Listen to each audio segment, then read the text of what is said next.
Commanders lose here in Week 13 on Sunday Night Football, and kind of a thriller here, 27-26. I think a lot of people thought 9-2 Broncos team going into Washington versus a 3-8 Commanders team.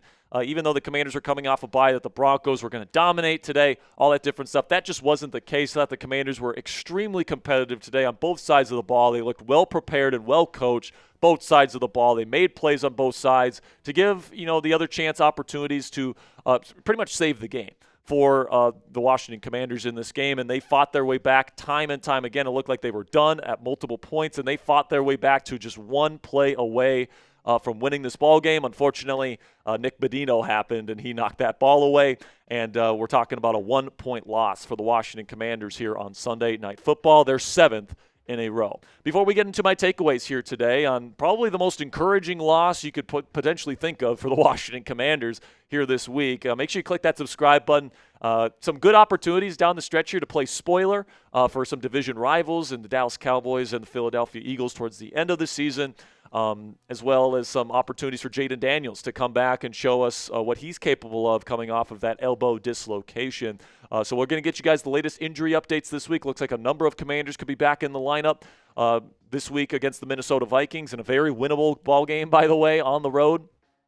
We also have off-season coverage coming up here soon. Cut candidates, trade candidates, mock drafts, draft targets, all that great stuff. If you don't want to miss any of that content, click that subscribe button, join the Commanders family that we have here on the Commanders Report. All right, man, let's talk about this game, because I thought from start to finish, the Commanders were very competitive. Obviously, in certain spurts, the Denver Broncos were able to move the ball against the Commanders' defense, but in the fourth quarter, you made some stops there, gave the offense multiple opportunities to tie or take the lead. They end up tying it, going into overtime, and then the Broncos go right down, score a touchdown, but complimentary football, the Commanders' offense picked them up. Got a couple, calls, DPIs and such to keep them in it. But then they have some really great downfield throws from Mariota to guys like Terry McLaurin and Deebo Samuel. And then, of course, getting it to Terry for the potential game-winning touchdown. But then on the final play of the game there, he had Jeremy McNichols wide open on a beautifully designed rub concept to Jeremy McNichols. He was wide open, would have been the game-sealing score. And unfortunately, Nick Bonito, the star pass rusher for the Broncos, deflected the pass from Mariota, and that was all she wrote. And, that sucks. Wish the Commanders would have pulled this out because they did fight so hard. You can tell this Commanders team is really fighting hard for their head coach and for each other, and they just want to win a damn football game, man. But now, 7th straight loss in a row definitely hurts. But, sometimes that's the way it goes in the National Football League. And, hey, at the end of the day, you get that better draft positioning by adding that tally to the loss column. And, listen, man, I thought the defense stepped up today, just like they did against Miami. I mean, they stepped up in some big moments. They really haven't been giving up like that many points over the last, 2 games since Dan Quinn has taken over. They've come up in some big spots. I mean, they didn't give up a single point to Denver in the entire fourth quarter. That's when the Broncos offense has been at its best all season long. You had different players, contributing, making plays, all that stuff. I thought Bo Nix wasn't great today. I thought he left the Commanders, let the Commanders off the hook a couple times. But overall, decent performance. Had some nice throws on the run, but nothing special. I would say, R.J. Harvey was the leading rusher for Denver today. Didn't get much, in terms of his role in the running game. It was mostly the passing game, and guys like McLaurin weren't really getting much going. It was mostly, the receiving game. Sutton had a decent day with 62 yards. Evan Ingram had a really good game today. He had that big yak play in overtime to put them in position to score.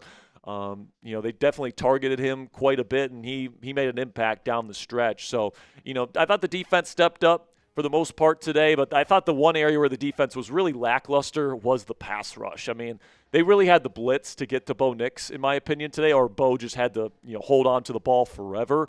But it's very clear that, the Commanders' plan this week was to keep everything in front of them, play coverage, and try to get home with 4. The problem is they just don't have enough talent up front to win with 4, especially on the edge. Von Miller just didn't look good today at all. They put Preston Smith out there a lot. He looked terrible as well. Jacob Martin wasn't making the usual impact that he's used to making. It just wasn't a phenomenal performance, especially from the edge rushers in this game, and Bo Nix had all day to throw.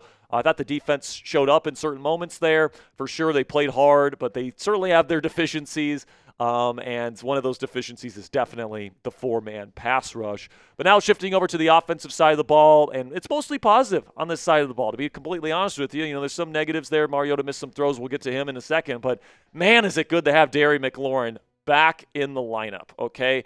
And, you might look at his stat line and you might be impressed by, what he was able to do today. And, it was good. Had a touchdown right at the end there, 96 yards, 7 catches, over a first down, per reception. He looked good today. He really did. He looked like Terry McLaurin in this game. But the big thing that happened with Terry when he's out there is that he commands the respect of opposing defenses, and it opens things up for everything else, all right? It opened things up for Debo a couple times today. It really opened things up in the intermediate level for Zach Ertz. People were so worried about Terry that it left Zach Ertz a wide open on a lot of plays today, and he led the team in receptions today with 10, had over 100 yards. It was one of his best games that he has had in quite some time. Might have been his best game of the season to this point. So, Terry is huge for the success of Zach Ertz. And I thought that, the rest of the offense was pretty darn good today. Mariota, I think, was the leading rusher at the end of things today. He used his legs quite well. But Rodriguez, C-Rod, was okay, got a touchdown today, decent average there. I thought Bill ran decently when he got opportunities. McNichols, as always, has just been a really good spark plug for this Commanders offense all throughout the season. And, I'm looking forward to seeing what this Commanders offense does down the stretch, because now you got Terry McLaurin back, which, as we've discussed on this channel, really opens things up. We saw that today. And with Jaden Daniels getting back into the lineup here pretty darn soon, that's looking like, this Commanders offense could be back to somewhat normal as we approach the end of the 2025 season. Not that it matters for any playoff implications. But you be the judge for me down there in the comments section. Grade today's performance from the Commanders, A, B, C, D, or F.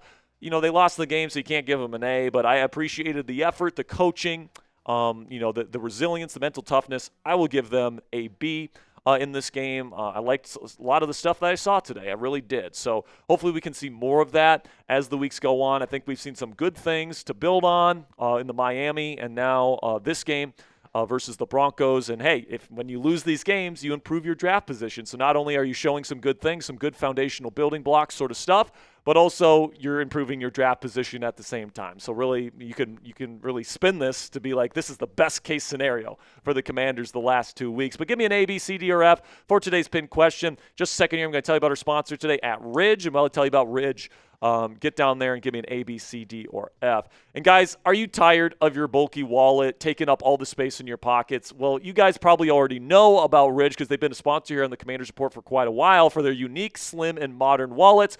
But guess what? Ridge just took their game-changing wallet and made it even better. Say hello to the Ridge 2.0, the most refined version of the Ridge wallet ever. It's 10% lighter, has more customization options with cash straps and money clips and even AirTag attachments, so you can tailor your wallet to your own personal needs. Also, Ridge isn't just about wallets, guys. They also create premium everyday carry essentials like key cases, suitcases, and rings, all built with the same sleek, durable design. And no matter what you pick, Ridge has free shipping, a 99-day risk-free trial, and a lifetime warranty on all of their products. And just to show you guys that I actually use Ridge's products and love them, here's my Ridge 2.0. I absolutely love it. I love the sleek design of it here where it's super thin. It fits in your pocket really nice. I used to have a really lumpy old leather wallet that was just terrible. But if you love the Commanders, even more customized options here. You guys can actually get Commanders team branded Ridge products as well. And for a limited time only, Ridge is having their huge Black Friday sale. Head on over to ridge.com to get up to 47% off your order. This is by far the biggest discount they are giving out all year long. So if you have somebody in your life that would love a Ridge wallet or someone or if you personally yourself would love one, this is a great opportunity to cash in. That's ridge.com for up to 40% off your entire order during the biggest sale of the year at ridge.com. After your purchase, they will ask you where you heard about them. Please support our show and tell them that our show sent you. We are the Commanders Report by Chat Sports. And a big thank you to Ridge for sponsoring this week's Commanders Report postgame show. All right, so now continuing on here with the offense. And, I thought Mariota was a little bit off. I thought he was fine today, but, he had multiple throws today where, it was kind of panicky. He got under pressure and kind of just threw it up there. That was the one interception that he threw today. He had a number of overthrows in this game as well. Now, he had a number of really clutch, really awesome throws down the field. So, he deserves credit for that. And I thought Mariota, certainly carried this team at times when, the defense knew he had to throw the ball. And, hey, going up against this Broncos defense is no easy task, especially when they know that you're throwing the football. And I thought Marcus kept them on schedule today. He moved the chains pretty consistently. He was the leading rusher of the team as well. And if Nick Bonino doesn't just bat that final pass away, he probably leads this team to victory and gets that ball to Jeremy McNichols. So, I thought he was a little bit off today, but, overall, I thought he played his butt off and he competed his butt off. And, if he has to play another week and Jaden needs to take another week to get back from that elbow, I have no qualms about Marcus Mariota playing next week. I mean, whether it's Max Brosmer or J.J. McCarthy for the Vikings next week, I think Mariota would still be the best quarterback on the field for either team in Minnesota next week. But then, what a catch by Treylon Burks, guys. I just have to mention this because it's probably the play of the year for the Washington Commanders this season. Might be the catch of the year in the National Football League to have Riley Moss completely covering him and still being able to grab that thing full extension with just one hand and bring that in for a touchdown. And that's his first touchdown, by the way, since his rookie season in 2022. Hell of a play. Commanders tried going back to him for a couple more 50-50 balls that, fell incomplete. So maybe that was a little bit of a one-off for Treylon Burks. But, I think that this team should continue to give him more opportunities. He's somebody that can get rolling after the catch as well if you get him on a slant. But he can make those really ridiculous catches as well. He's always had good hands in that regard, making some ridiculous acrobatic catches. He did that today. Have to give him a shout-out. That was an incredible catch. But I did think the offensive line for the Commanders on offense got their butt whooped in this game. And the fact that Mariota was able to kind of carry the team on his back with the passing game with 50 pass attempts today, I thought was good. But, he was pressured quite a bit today as well. Josh Carnley Jr. had a really big holding call at the end of the game. Not that it mattered because Mariota digged him out of it. But, I thought whenever they tried to run it in between the tackles, they just got pushed back very consistently. Very few plays in this game where they won the line of scrimmage battle. And listen, man, Denver's defensive front is excellent. It's maybe the best in football. But, just not a whole lot of competitiveness there. And I think that's a clear sign that if the Commanders want to win the trenches at a high level in future seasons, upgrades to this unit, particularly probably at center, and maybe some other places are definitely going to have to be made. And Josh Carnley Jr. is going to have to get a lot better in year two. But at the end of the day, guys, it's disappointing that you lost, but it was still a really entertaining game, and you improve your draft stock with this loss. As far as losses go, this is about as encouraging of a loss that you can take at this point in the season. It's not like you're playing for anything at this point. The only thing you're playing for is to say that you won the game. So to go to overtime, to be very competitive, to show a lot of good things on tape on both sides of the ball. And by the way, that's been the case for the last two games, the Madrid game and this game, where you go to overtime and you lose a narrow game. It improves your draft stock because you're losing games and you're increasing the tally of losses in your loss column, which of course puts you in better position to maybe trade down next offseason, get some more draft picks, or really draft a special player at the top of the NFL draft. So, overall, I'm fine with the loss today. I love the way that the team competed, and, you were literally inches away from getting the victory today against a now 10-2 football team. So at the end of the day, I'm cool with the way the Commanders played today. So point the finger for me down there in the comments section. Who's the most to blame for today's loss? Let me know what you guys think down there in the comments. I don't know if I necessarily have one person I'm looking at. I'm being like, man, you suck today. You're the reason why we lost today. If I have to pick one thing, I would say the lack of a pass rush on Bo Nix. I think if you got a little bit more of a pass rush today, maybe he throws another interception, maybe you create more opportunities and they don't score as many points. But at the end of the day, man, I thought it was a pretty well-fought game from the Washington Commanders from beginning to end. And, that's kind of where I'll leave you guys. It's a tough 1-point loss. If you stayed up for this game to just get that, final play, the 2-point conversion, get that batted away and you lose the game. It sucks to lose that way, no matter what your record is or no matter, how much you're trying to improve your draft stock or whatever. But I think over these last 2 weeks, we've been seeing a lot of foundational building block type of stuff on both sides of the ball. You have a lot of your key starters out of the lineup, and this offense and defense have been very competitive these last 2 weeks, and this week against a very good team that's going to make the playoffs this year in the Denver Broncos.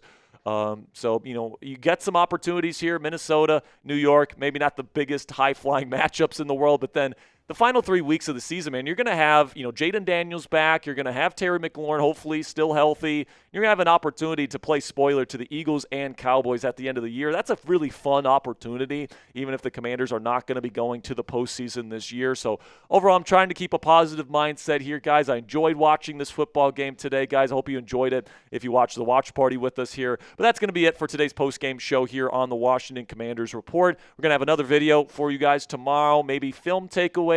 Maybe we'll do cut or trade candidates. I haven't really decided what our video is going to be tomorrow, but rest assured we will get a video out to you guys at some point tomorrow on the Washington Commanders. I greatly appreciate all of your guys' support. Until next time, guys, out to the Commanders.